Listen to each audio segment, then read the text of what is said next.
कसूर शहर में मंदिर महर्षि वाल्मीकि स्वामी। कसूर बाबा बुल्ले शाह की सरजमीन, जहां सूफिया कराम का पैगाम मोहब्बत, अमन और भाईचारे की खुशबू आज भी फिजा में गूंजती है। इसी शहर के चांदनी चौक में एक ऐसी मिसाल मौजूद है जो पाकिस्तान की असल तशख्खुस अमन को उजागर करती है। एक ही जगह पर मंदिर और चर्च और चंद कदम पर मस्जिद, तीनों मजाहिब की इबादत गाहें एक जगह मौजूद हैं। ये मंजर पाकिस्तान में अकलियतों के मुसावी हकूक की जीती जागती तफसीर है। बाबा बुल्ले शाह की नगरी है और उनका पैगाम अमन और मोहब्बत है, और अमन और मोहब्बत का पैगाम हमें ये सबक देता है कि इसी शहर में मंदिर, मस्जिद और चर्च एक ही साथ मौजूद हैं।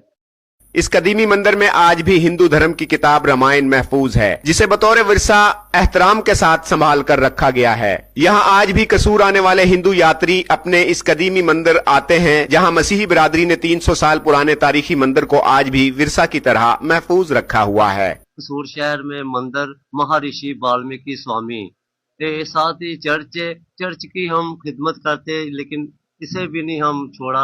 ये भी हमारे साथ इसकी भी खिदमत करते हैं। झाड़ू गाशू में तो मसीह बरादरी से मेरा तल्लक है, रीतो रिवाज जो भी है हम करते हैं।